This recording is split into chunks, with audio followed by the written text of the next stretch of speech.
Hello రాజు గారు. Hello అండి. ఈ రోజు వంటలు పిండి వంటల్లో ఎవరే వంట అడిగారో చూద్దామా? ఓకేనండి. ఇవాళ గుంటూరు నుంచి సునీత గారు రాశారండి. ఓకే. శనగపప్పు బచ్చలి కూర ఎలా తయారు చేసుకోవాలో చూపించమన్నారు. ఓకే. సో శనగపప్పు కాంబినేషన్ లో బచ్చలి కూర ఎలా ఉంటుంది రాజు గారు? బాగా వస్తుంది. అంటే బేసిక్ గా మనకు శనగపప్పు కొంచెం కమ్మదనం ఎక్కువ ఉంటుంది. ఏ ఆకుకూర అయినా కూడా దాంట్లో బాగుంటుంది మనకి టేస్ట్. సో అంటే ఈ సీజన్ మనకు కొంచెం బచ్చలి కూర కూడా ఎక్కువగా దొరుకుతూ ఉంటుంది కదా, సో ట్రై చేసుకోవచ్చు. ఓకే, స్టార్ట్ చేద్దాం. శనగపప్పు బచ్చలి కూర తయారు చేసుకోవడానికి కావాల్సిన పదార్థాలు ఏంటో చూద్దాం. శనగపప్పు బచ్చలి కూర తయారు చేసుకోవడానికి కావలసిన పదార్థాలు: పచ్చి శనగపప్పు 1 కప్పు, తరిగిన బచ్చలి కూర 2 కప్పులు, ఎండుమిరపకాయలు 2, పోపు దినుసులు 1 టీ స్పూన్, వెల్లుల్లి రెబ్బలు 4, కరివేపాకు 2 రెమ్మలు, ఉప్పు తగినంత, కారం తగినంత, పసుపు చిటికెడు, ధనియాల పొడి 1 టీ స్పూన్, కొత్తిమీర కొద్దిగా, నూనె 2 టేబుల్ స్పూన్లు, తరిగిన టొమాటో 1, తరిగిన పచ్చిమిరపకాయలు 2. ఓకే, కావాల్సిన పదార్థాలు చూసాం కదా రాజుగారు, స్టార్ట్ చేద్దామా? ఓకే.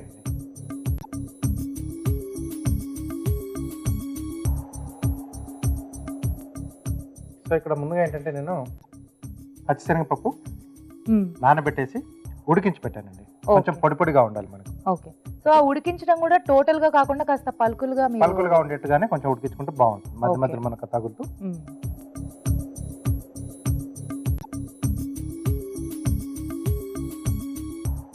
సో కొద్దిగా నూనె వేసుకుని, సో నూనె వేసాక ఎండుమిరపకాయలు, సో పోపు దినుసులు, ఇక్కడ జీలకర్ర ఆవాలు మాత్రమే వాడుతున్నాండి. ఓకే.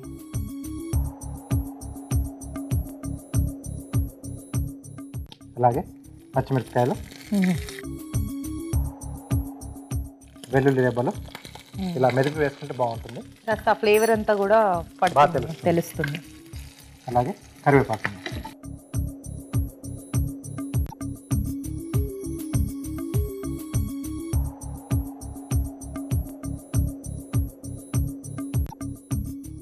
ఓకే. ఇది కాస్త వేగిన తర్వాత బచ్చలి ఆకు, ఓకే ఓకే, బాగా కడిగేసి చిన్న చిన్నగా ఇలా ముక్కలుగా కట్ చేసుకుంటాం.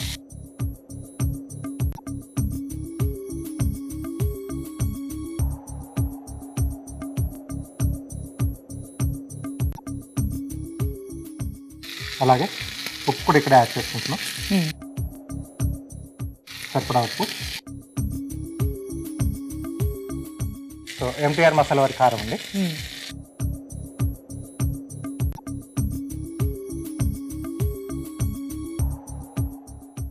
కొద్దిగా పసుపు.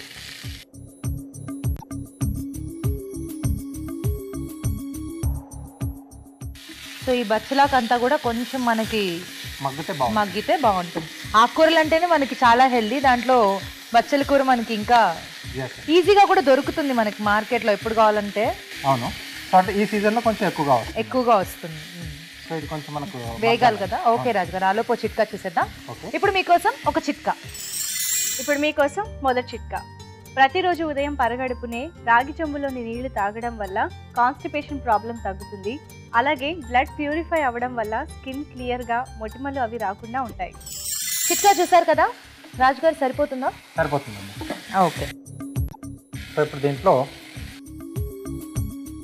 టొమాటో. సో ఇందులో మనకి ఆకుకూరలకి టొమాటోస్కి చాలా బాగుంటుంది కాంబినేషన్. సో అలాగే మనం ముందుగా ఉడికించి పెట్టుకున్న శనగపప్పు,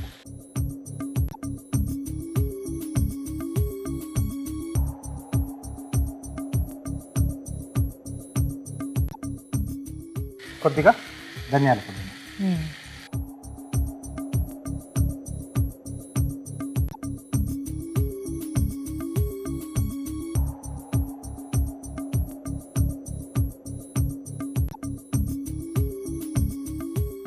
సో ఇంకా దీంట్లో మళ్ళీ మనకి వాటర్ అవి యాడ్ చేయక్కర్లేదు.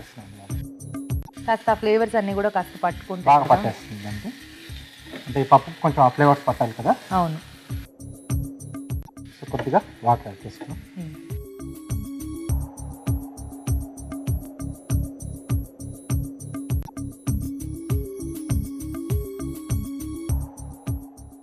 మూత పెట్టేసి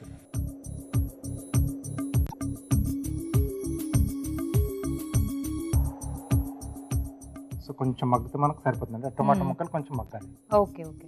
సో మనకి ఇది ఇలా ఫాస్ట్ గా అయిపోతుంది అండ్ పర్ఫెక్ట్ లంచ్ టైం కి చేసుకోగలిగే ఒక డిష్ ఇది. Yes. రైస్ లోకి కానీ చపాతీస్ లోకి కానీ బాగుంటుంది కాబట్టి ట్రై చేసేసేయచ్చు ఈజీగా మనం. ఓకే చూద్దామా రాజు గారు? ఓకేనండి, సరిపోతుంది కదా? సరిపోతుంది.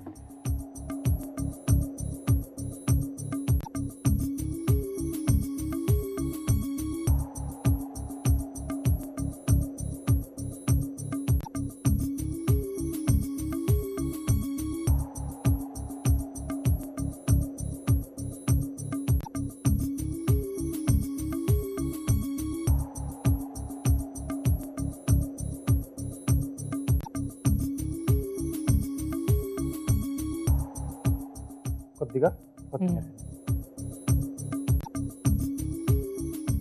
ఓకే, శనగపప్పు బచ్చలి కూర రెడీ అండి. ఓకే, వేడివేడిగా శనగపప్పు బచ్చలి కూర రెడీ అండి. ఇది టేస్ట్ చూడబోయే ముందు తయారీ విధానం మరోసారి చూసేద్దాం. శనగపప్పు బచ్చలి కూర తయారు చేసుకునే విధానం. ముందుగా శనగపప్పు నానబెట్టి ఉడికించి ఉంచాలి. ఒక పాన్ లో నూనె వేసి ఎండుమిరపకాయలు, పోపు దినుసులు, తరిగిన పచ్చిమిరపకాయలు, వెల్లుల్లి రెబ్బలు, కరివేపాకు వేసి వేయించాలి. దీనిలో తరిగిన బచ్చలి కూర, ఉప్పు, కారం, పసుపు వేసి వేగనివ్వాలి. ఆ తర్వాత టొమాటో ముక్కలు, ఉడికించిన శనగపప్పు, ధనియాల పొడి వేసి తగినన్ని నీళ్లు పోసి ఉడకనివ్వాలి. ఆపై కొత్తిమీరతో గార్నిష్ చేసి సర్వ్ చేసుకుంటే శనగపప్పు బచ్చలి కూర రెడీ.